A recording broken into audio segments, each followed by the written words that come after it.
And welcome to another edition of Two Steps Ahead podcast, encouraging you to take your passion, make it happen, let yourself be great. I'm Son Edom. Manipulation. Felt like you've been manipulated by somebody? Or perhaps maybe you are someone that manipulates or tries to manipulate other people. Shame on you.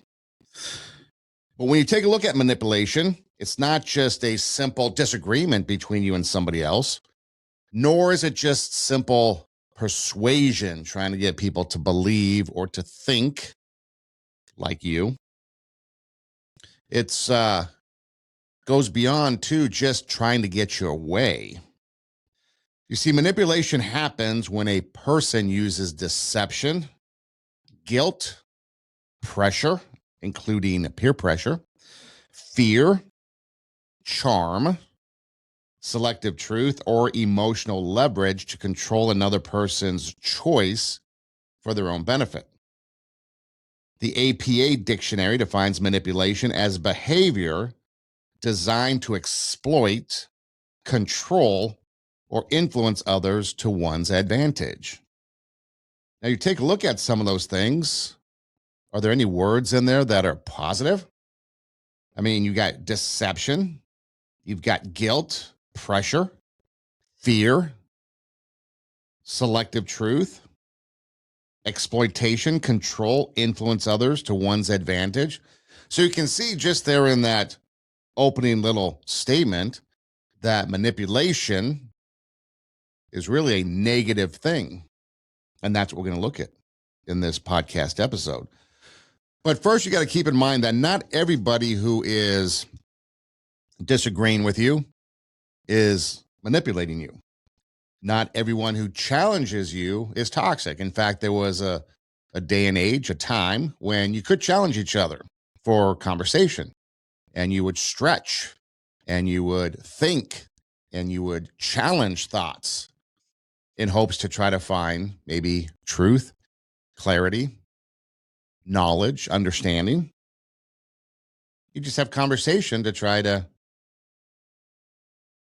gain knowledge, improvement, I guess you could call it. But here's where manipulation comes in. When someone makes you feel guilty for having boundaries, so you've set up your boundaries and now someone's trying to make you feel guilty for having those boundaries, or confused about what really happened, or you're afraid now to say yes, or maybe even say no because of what the reaction might be. If someone makes you feel responsible for their emotions, not your emotions, but their emotions, then you might be looking at manipulation because you're not dealing with love, leadership, or friendship from that person. It's probably manipulation. Now, it's tricky because manipulation can and often does sound like concern, or perhaps love, or maybe even advice, or maybe like they're being loyal to you, faith, authority, or friendship. And that's why it becomes dangerous. It does not always arrive at yelling or a negative attribute. Sometimes it arrives with a smiling face. So the question you have to ask yourself is this person, are they trying to help you make a wise decision? Or are they trying to control the decision you make? And that's a big distinction. A parent might be helping you make a wise decision. Or perhaps they're trying to control the decision that you make. Sometimes we see that when it comes to education, like maybe if you're going to go to school or not. Perhaps in a big purchase like a car, the wise decision might be to get this responsible couple-year-old, maybe Toyota Camry, because it's dependable, it's expected, or maybe a Honda expected to go to 200,000 miles, 300,000 miles, low maintenance, depreciation has already taken place because it's a couple years old. Or perhaps you want this brand new convertible Camaro. So, is there a wise decision to be made? Higher insurance, and your parents trying to help you to pick this car. Now, that might not be manipulation. That might be a wise decision where controlling the decision that you make could be something else. As to, let's say, maybe staying home and going to college versus going to the college of your choice. Just an example as we get into this. So, really, what is manipulation? Well, basically, manipulation is influence with hidden control attached. I'm trying to control your decisions by my influence. Now, healthy influence respects your freedom. Manipulation tries to remove it. And that's the distinction that you need to remember. Do I still have freedom to make this decision, to do what I want? If so, then perhaps it's a healthy influence. Mentoring, big brother, big sister, maybe a tutor. They all might have your best interest at heart, and they're trying to influence you to do something, but you still have the freedom. Whereas a manipulator and manipulation is removing your freedom. Persuasion might say, here is why I believe this. Think about it. Manipulation says, if you don't do this, you're selfish. If you don't do this, you're disloyal, you're ungrateful, you're weak, or you're against me. We find that sometimes, and perhaps maybe a lot of times, when it comes to religions. If someone was going to share their religion with you, perhaps they might say, here's what I believe. Think about it. Whereas a manipulator might say, you need to believe this. And if you don't, then you're selfish, disloyal, ungrateful, or you're against me. A healthy influence gives information. Here's the facts. Manipulation controls emotion. Healthy influence allows questions. Freedom, questions, find out more information, which is what we should be doing, right? A lot of times we sit there and we're just given information and we just run with it. We don't ask questions. We don't do our own investigation. We don't look things up and do our own research. We just take it on face value, what somebody is telling us. But we should ask questions because that's what healthy influences allow. They give us information. We ask questions. Manipulation punishes questions. They don't like them because they'll get to the bottom of the truth and they don't want you to know the truth. Healthy influence respects no. Manipulation keeps pushing until no becomes guilt. And then you do what they want, what you do, then what they want you to do. The key difference is influence will invite, manipulation corners. So if you ever feel stuck in a corner, not literal corner, but like a corner of a decision that you have to make, then perhaps the person is manipulating you. So here's an example. Okay. A parent can guide a child. A teacher can challenge a student. A pastor can correct someone spiritually. A coach can push that athlete. A friend can give honest advice. And none of that is automatically manipulation. Now, it becomes manipulation when the person uses guilt, fear, shame, deception, intimidation, isolation, selective kindness, or spiritual pressure to make someone do what they want. So a coach might say, do this, otherwise you're not going to play in the game. Instead of, you should do this because it's going to make you a better athlete.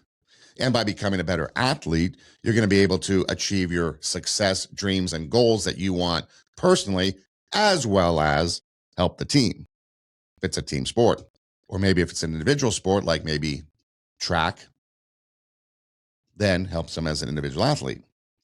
Whereas if you don't do what I say, you're not going to play in the game. If you don't do what I say or you don't do what I want you to do, you're not going to get an A in the class. We see a lot of professors at the college level use manipulation to get students to write, believe, whatever it is that their ideology is preaching. And it might go against what the student was taught, with what the student believes. Friends can be huge in manipulation. They might use guilt or shame or selective kindness. And of course, we mentioned the spiritual aspect of it. So that is what manipulation is. It's influence with hidden control attached. Do you do that? Has it been done to you? So let's take a look at it from a social perspective. Socially speaking, manipulation can show up in families, in the workplace, churches, schools, politics, of course, media, friendships, dating, and of course, the online culture. Social manipulation often works through pressure. How so? Well, you hear quotes like, everyone agrees with me. You're the only one with a problem. Real friends would support this. Real Christians would do this. I hear that all the time. Real Christians would do this, and then this becomes something contrary to biblical principles. Real men don't complain. Good women put up with this. If you loved me, you would do this. And that is where manipulation becomes social control. And you see it a lot, manipulation in the social perspective.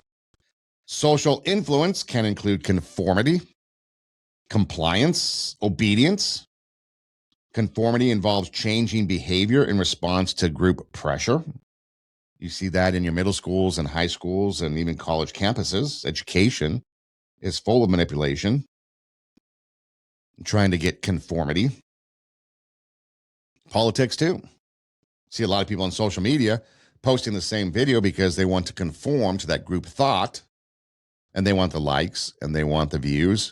And so they'll just go along with the conformity, even though it might be against what they believe or think even. So conformity involves obedience, and that obedience involves changing behavior in response to authority. So not only are you changing your behavior in response to group pressure, then the obedience from that involves changing behavior in response to authority. Manipulation abuses these social forces by making people afraid of rejection. Maybe they make you embarrassed. Maybe you get punished and then excluded from the group. And that's how manipulation works. Fear of rejection is the biggest thing that a lot of people struggle with. That's why dating can be so difficult, because to go up and ask somebody if they'd like to go out, that fear of rejection can be huge. Obviously, no one wants to be embarrassed. Not really sure what social punishment would be, but exclusion from the group. Everybody wants to be a part of a group. So again, you can see just the terminology itself, like I mentioned earlier, rejection, embarrassment, punishment, exclusion, all negative. And that's all associated with manipulation. So in modern life, what we're dealing with now, manipulation can happen through social media outrage. There is plenty and multiple examples of social media outrage. People pressuring others to react before thinking. Are you guilty of doing that? How about in the workplace? Workplace politics. Someone trying to control the information so that they control the outcomes. Family. Maybe you feel this in the family. Maybe there's someone, a relative or somebody, a parent perhaps, that they will use history to prevent healthy boundaries. That family guilt. Spiritual pressure. Scriptures twisted to silence questions. We see that all the time. Growing up in the church, you see it all the time. In pop culture or just in culture, I guess, the world we live in. Scripture's twisted all the time. Friends groups, loyalty is demanded, not earned. And what about those ooh la la romantic relationships? Love is used as a leash to keep someone attached instead of a gift. So here might be a key or something to pontificate. A manipulative culture does not ask what is true. It asks, how can I get people to react the way I want? Manipulation is getting people to react the way you want them to, the way I want them to. And truth be damned. They don't care about truth. People don't care about the truth. And so that's why we have to be careful when it becomes a social manipulation, because social manipulation could happen one-on-one, in group settings, and nationwide. Now, you can have people argue nationwide politics, a lot of manipulation going on depending upon what side of the aisle you sit. And the other side will say they're the ones manipulating their people to believe so and so and such and such. The other side will say, no, they're the ones that are manipulating. Well, there might be a little bit of both, because you want people to, first of all, believe the way you want them to believe. You want to control the outcome using possibly outrage. And then you want them to act, AKA vote, a certain way. So, especially in the political realm, you need to be careful that you're not being manipulated by misinformation, or what we like to call on the show lies, that you're not being manipulated by others to try to get you to do their bidding. And so it's something that we have to be aware of. What about from the psychological perspective? Psychological manipulation often works because it targets basic human needs. That's right, we all have basic human needs. We need to be loved. We need to belong. Most of us like to avoid conflict. We need to feel safe. And we need to be seen as a good person. And that's why psychological manipulation works, because it will go after these things. So manipulators will often study what matters to you and then use it against you. If you value loyalty, for example, then they will accuse you of betrayal. You feel like you're loyal to somebody, and they say you're betraying them. Maybe you value kindness, and they say you're being cruel, mean. If you value your faith, they accuse you of being ungodly. Throughout the years growing up in the church, I've had many people try to use my faith to manipulate me. It doesn't work. Been called all kinds of things in the church. Doesn't work. And I've been called ungodly in the church. But it hasn't shaken my faith, nor did it get me to do whatever it is that they wanted me to do. And that's why you have to have, whether it's your faith, you have to have a solid belief and understanding of whatever it is that your ideology is, so that way you cannot be persuaded and you cannot be manipulated. Because you see, if you know what you believe, you have a foundation for that belief, and you have reasons why you believe that, like tangible thought of, maybe written down convictions, then people won't be easy, or people won't have an easy time manipulating you. You're hard to manipulate when you have a foundation in something. If you have a foundation in faith, for example, for me, in my Christian faith, I have a foundation in that, then I am not easily swayed by other people's twisting of scripture or other religions that come along.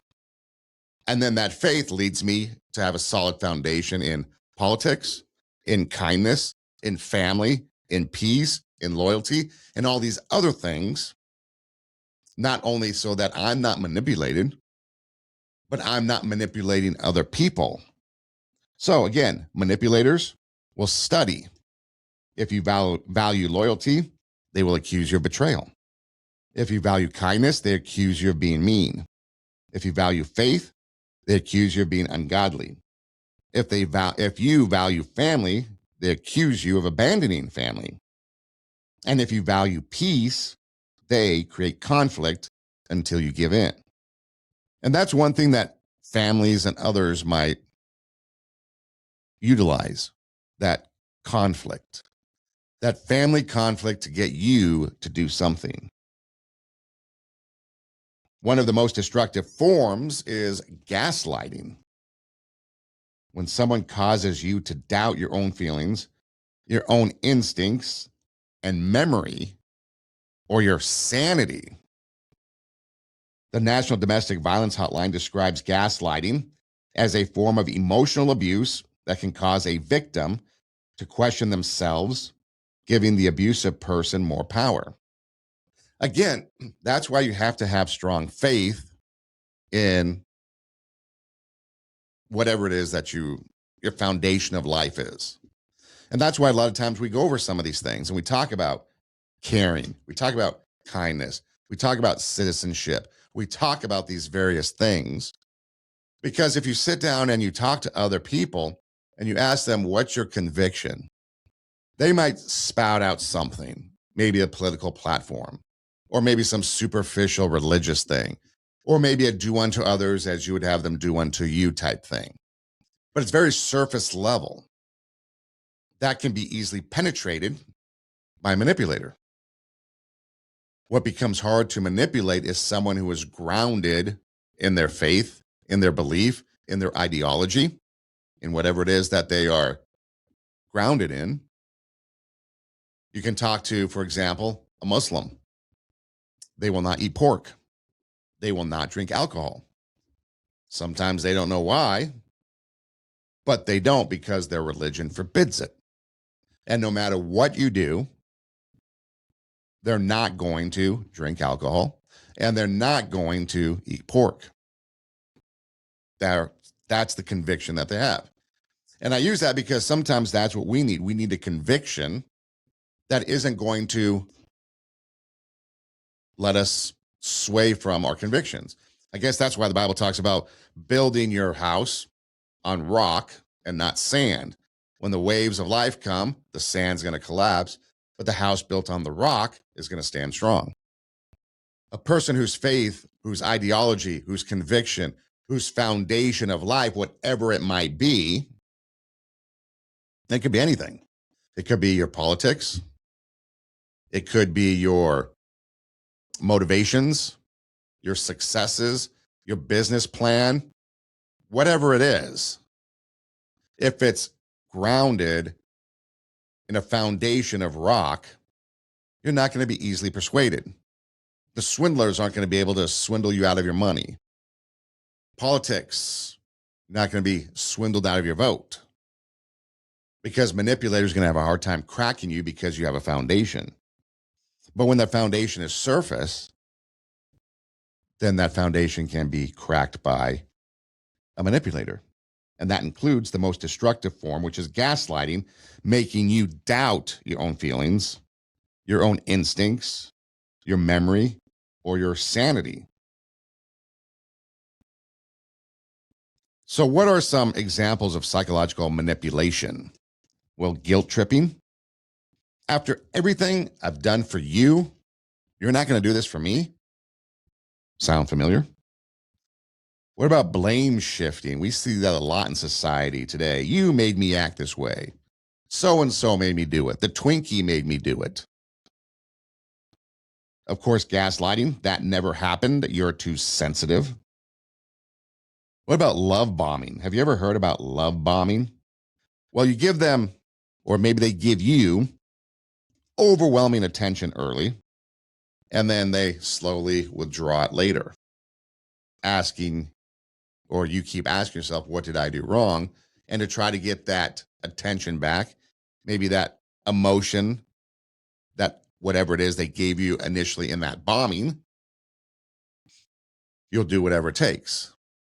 And a lot of master manipulators will do that. They'll give you overwhelming attention early and then they will withdraw it, getting you to do whatever it is that they want you to do. Something called triangulation, bringing a third person in, perhaps, to pressure you. Does that ever happen? Maybe another friend, a coworker. Maybe you've heard of peer pressure, but what about fear pressure? You will regret this if you don't listen to me, which might lead to an I told you so. Victim playing, making you responsible for their pain. And of course, moving the goalposts. Nothing you do is ever good enough. And we see this in society. Look on the local news and you see goalposts moving. You see victim playing. You see gaslighting. See that on the nightly news all the time. You see it in social media. Maybe it's a little bit harder in your workplace because you think you have these work friends, and you might not questioning that. Just saying it's harder to see some of this with people that are close to us, but it's there. So manipulation does not always control your body first. It will control your interpretation of reality. Did you catch that? Manipulation does not always control your body first. It controls your interpretation of reality. And that's something that we need to keep in mind. Do we have this reality? And then all of a sudden we're like, wait, what's going on? Perhaps that's a warning sign. So, how can you know if someone is trying to manipulate you? Well, let's take a look at some warning signs, shall we? So, first off, you start to feel guilty that you have normal boundaries. Having boundaries is not betrayal to anyone, it's protection for you. A boundary is really clarity. Boundaries in the physical sense. Okay. No, you can't come to my house. No, I'm not inviting you over. No, you can't come in. No, I'm not going to go with you to this place.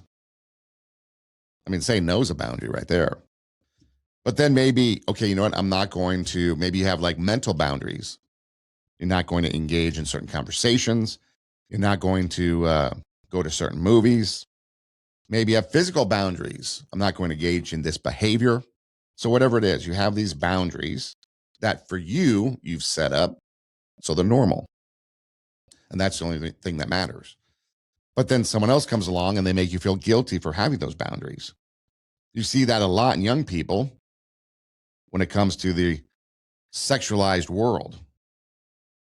Women say, no, I'm not going to do this. I'm not going to do this. And guys will pressure them, pressure them, pressure them. That is one area that I hear about a lot, whether it's high school, whether it's college. A boundary is not betrayal. It's a clarity. This is the line I'm not going to cross. So that's one way. They make you feel guilty for having boundaries. Another way is they punish you for saying no. They punish your no. They withdraw affection. Maybe they get angry. They shame you. They threaten you. Or they make you feel mean and cruel. Someone's trying to manipulate you when they make you feel confused after every conversation. You walked in knowing what happened, but you leave wondering if you're crazy, selfish, or wrong. A manipulator will rewrite history, then deny what they said, they minimize what happened, and they accuse you of exaggeration. Has anyone done that to you? Have you done that to anyone else? And some of these things we take a look at as we go through it and we ask ourselves, am I doing this? Maybe not because you are a specific or an overt manipulator, but maybe sometimes we do this not really understanding that we're becoming a manipulator. I mean, a lot of times parents do have to say no, right? Well, a teenager, maybe a teenage daughter, might act out against the mother, but the mom has the boundary of no, and the daughter will punish the mom for that no. They lock themselves in their room. They're not going to come out. They're not going to talk to you. And it goes on and on. But sometimes we have to stand our ground in some of this. Or otherwise, or some other times perhaps, maybe someone says no to us and we're really excited, hoping for that yes. And so then, kind of unconsciously or subconsciously, we start punishing them for saying no. Maybe as a boss, say no to an idea. And you thought it'd be a great idea. And so now you start to kind of punish the boss, so to speak, for saying no to you. And maybe it's not overtly, but it's happening. Or maybe you start to rewrite some history. Maybe you minimize what happened. Maybe you accuse others of exaggerating, not intentionally, but you start to do it. So we have to be careful that we're not the ones that are indirectly becoming manipulators. So they will make you feel guilty for having normal boundaries. They punish your no. You feel confused after every conversation. They rewrite history. They make their emotions your responsibility. They say things like, you made me angry. You made me do this. I wouldn't be this way if you had listened. We see those things in the movies all the time. Of course, that's the movie. But we also see it in real life, don't we? Parents might say that. You made me angry. You made me do this. I wouldn't be this way if you listened to me. Manipulators, they will rush your decision. They hate time, manipulators do, because time allows wisdom to show up. Manipulators hate time because time allows wisdom to show up. That used to be the thing. I'm not so much, well, it's been a minute since I purchased a car, but it used to be that way, right? The car salesman, I think they were just pushy, but they were also, have some manipulation behind them. Maybe not in the way that is overtly bad compared to the manipulators we're trying to talk about today. But yeah, they're always trying to get us to buy this car. And they want you to do it now. Partially because they want the sale. But you start to think about it, okay, what are some things that pop up in me purchasing this new car? Well, there's insurance, there's upkeep, there's maintenance. So, for example, here's an example. I've never bought an all-wheel drive. I don't have one, but I've never bought one. So let's say you have a vehicle and you want to get a new one. Yay. And you're looking at the different vehicles. I mentioned this earlier. Did some research and I found out that if you got like a Toyota Camry, a couple years old, for example, the depreciation has already set in. So you're not losing as much in depreciation if you buy a couple-year-old car. Just as an example, I'm not telling you to do anything, just something that I've researched and studied. Would I get one? Probably not, because probably not, but maybe I would. I don't know. But let's just say we went that route. So if someone's pushing me, maybe like a Camaro, and it's a really cool car, and they say it's a great price, and it looks great and everything, and they want you to buy now. But maybe if you take some time, wisdom pops in, right? Wisdom comes in, and the wisdom says, okay, well, Camaro car insurance is probably high compared to maybe a Camry. Is it a rear-wheel drive? I live in the snow, or at least a snowy region. That's not good. If I get an all-wheel drive, but then I've done my research and I realize that if one tire goes bad, unlike traditional cars, front wheel, back wheel drive, whatever, if an all-wheel drive, then I have to change all four tires at the same time because all the tires have to be within a certain specification for the all-wheel drive mechanisms to work. So you started to do your research before you got there, And now you have an idea. And so when the car dealer or the car guy is trying to push you to buy, wisdom can set in and you can say, well, wait a minute. Yes, this is a cool car. It'd be great to drive around, but practically speaking, the insurance will probably be higher. It's a new car, so the depreciation will drop if that's something that matters to you. It's a rear wheel drive, which is bad in snowy conditions. So I'd rather have a front wheel drive. Yes, all wheel drive is pretty cool, but I don't know if I can fork over $200-300 per tire per time if a pothole hits or whatever, and I lose a tire. Do I have to change all four of them? So you start to think about it. Now wisdom has shown up. And now we're like, no, you know what? That's a really cool car, but I need something a little bit more practical. Let's go look over at these cars. So that could be just an example of taking your time, not rushing. And you might be able to apply that into other areas of life. Manipulators, they also isolate you from wise voices. They do not want you talking to people that may help you see clearly. That's why, Jim Jones, the guy that went to South America and had everybody drink Kool-Aid, or maybe even Charles Manson and others, Branch Davidian, they remove you from your family and friends because they don't want you talking to them because they might say something that influences you. You start asking questions, and now you see clearly that, oh, this is a cult. I better not be here because chances are I'm going to end up dead. So they isolate you. And then manipulators will use selective kindness. They are kind when you comply, and they are cold when you resist. Manipulators will always play the victim or become the victim, even if or when they hurt you, somehow you end up comforting them. Interesting how that twists. Goes back on to that need to be loved, need to be belonging, or the need to belong, the need to avoid conflict, the need to feel safe, and to be seen as a good person. Remember, those are the things that a manipulator will prey on. And that's what all this has been about so far. And they use your values against you. They will weaponize your kindness, your faith, your loyalty, your compassion, your desire for peace. So you should ask yourself, do I feel free to say no without being punished?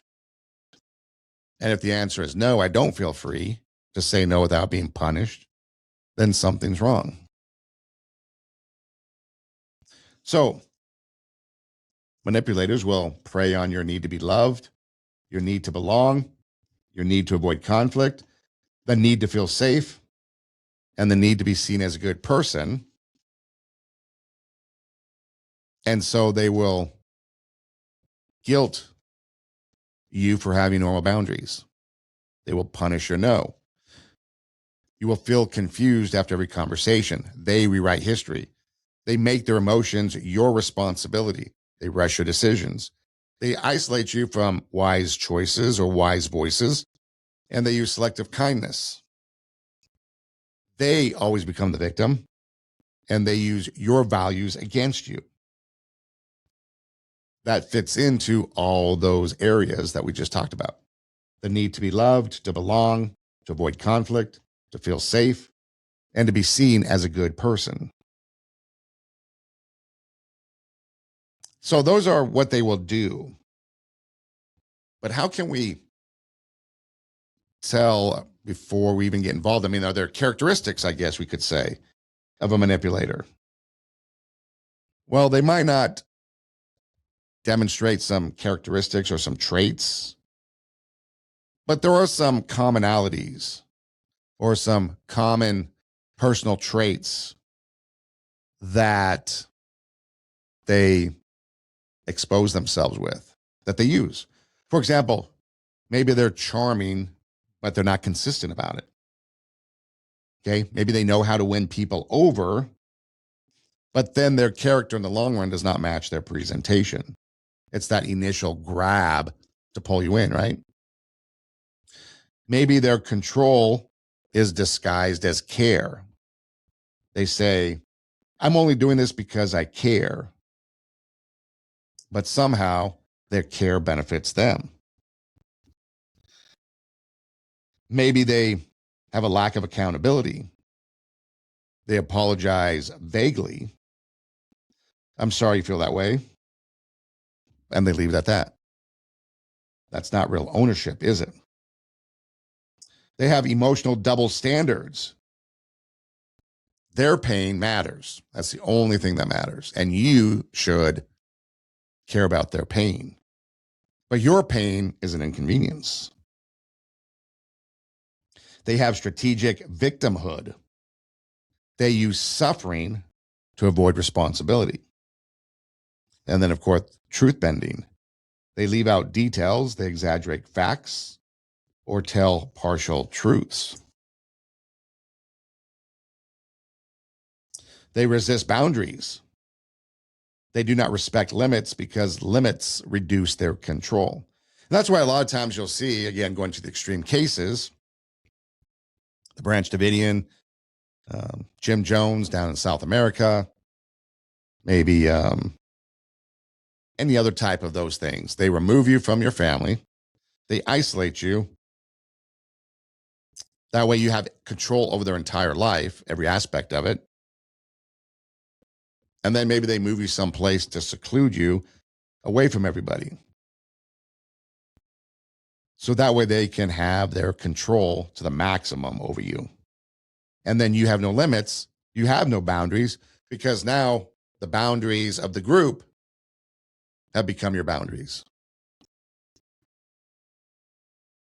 Manipulators will have an image management. They care about how things look rather than how they actually are. There's a sense of entitlement. They believe their desires justify their tactics. And then, of course, their exploitation of weakness. They look for fear, insecurity, loneliness, guilt, and dependency. So that leads us to an important warning. Okay. We need to make sure that we are correct in our diagnosis, analysis, trying to figure out if this person is a manipulator. Because we should know and we should not diagnose everyone who frustrates us as a manipulator. We need to look for patterns, not moments. Patterns, not moments. Because everyone can be selfish sometimes. Everyone can pressure someone sometimes. And manipulation becomes serious when it becomes a repeated strategy of control. Did you catch that? Everyone can be selfish. Everyone can pressure someone. Manipulation becomes serious when it becomes a repeated strategy or control. Patterns over moments. So how can we push back against manipulation? Well, we can start by slowing the conversation down. Say something like, I'm not making this decision under pressure. I need more time to think. I'll respond when I'm clear. It's okay to say that. Again, that goes back to your boundaries. A manipulator would want you to break those boundaries, but you have your boundaries. I'm not going to make a decision under pressure. I need time to think. I'll respond when I'm clear in thought. Maybe your emotions have leveled out. Now you can make that decision. Manipulation thrives on urgency. And that's why they'll pressure you. We can push back against manipulation by naming the behavior calmly. Say something like, that feels like guilt. Feels like you're guilt tripping me into this. This isn't a conversation. We need to have a conversation. Don't guilt trip me. Or you're changing the subject instead of answering the issue. I'm willing to talk, but I'm not willing to be blamed for your reaction. So you kind of throw it back on them. What they're doing, you call it out calmly and clearly. Another thing you can do is stop over explaining. The manipulators often use your explanations as material for another argument. You could say something like, I understand you disagree, but my answer is still no. How about use the broken record method? Repeat the same clear sentence. I'm not available for that. I'm not available for that. That does not work for me. That does not work for me. That does not work for me. I'm not discussing this while I'm being insulted. I'm not available for that. I'm not available. I'm not available. I'm not available. Instead of giving a reason and going on and on and on, be very straight and to the point. Thus, the broken record. If you've ever played a record and it skips, it plays the same thing over and over and over. Maybe people don't understand the broken record method anymore since we're all digital now. But there was a time when you put the record on a record player and you put the needle on the album, spins around and it plays the song and it plays the tracks and eventually the whole album. But a time might come when the record skips. It doesn't advance forward, and so it plays the same thing over and over and over. That's what this means. I'm not available for that. I'm not available. I'm not available. I'm not available. And then you might have to throw in a time you might be available depending upon the situation, whether it's work, school, something like that. There might need to be a time that you are available, but in the moment, I'm not available. We'll talk later. Does not work for me. We'll figure out another time later. I'm not discussing that while you're being you in this attitude that you have. You can always ask clarifying questions. Manipulation often collapses under direct questions. And no, you don't need to bring out a big spotlight and set them in a chair and drill the light down on them and interrogate them. But you can simply ask, what exactly are you asking me to do? What happens if I say no? Why does my boundary make me a bad person? Can you explain whatever it is without insulting me? Call them out. Then when you want to get more, serious about it, you can keep records when necessary. For example, in the workplace, churches, schools, or other high conflict situations that may include family. Write it down. Write it down. So just to be clear, here's what I understand. And I understand this was what was agreed to. You have it written down. Or maybe before you close out the meeting, this is what I've written down. Are we correct on this? So they can't go back and rewrite the history. They can't go back and change things. You have it written down. And then you can get outside perspective. Because remember, manipulation will isolate. Wisdom invites counsel. You want to talk to a trusted friend, a mentor, a pastor, a counselor, maybe a supervisor or a professional support person, and they can help you. You might want to set consequences, not threats, because a boundary without action is just a suggestion. You can say something like, if you keep yelling at me, I'm ending the conversation. If you continue insulting me, I'm leaving. If you keep pressuring me, I will not discuss it any further. Consequences, not threats. Refuse their false guilt. Not all guilt is conviction. Some guilt is control. You can ask, did I do something wrong? Or did I simply disappoint someone who wanted control? And then leave an unsafe situation. If manipulation includes threats, stalking, intimidation, violence, coercive control, or fear for your safety, treat it seriously. The CDC describes psychological aggression as verbal or nonverbal communication intended to harm a partner mentally or emotionally or to exert control over them. So let's just quickly look at how people are targeted for manipulation. They're targeted through their needs. Again, if you need love, if you need belonging, you need purpose, you need approval, you need security, they'll give it to you. But eventually that gift becomes a leash, and now you're strapped to them. They'll target you through loneliness. They might come up and say, I understand you. Nobody cares about you like I do. They do not appreciate you. You belong to me. And at first it feels like comfort, but later it becomes isolation. Because you see, a manipulator may first rescue you from loneliness, then make sure they become the only person you have. So they'll rescue you from loneliness, and then they'll keep you in isolation.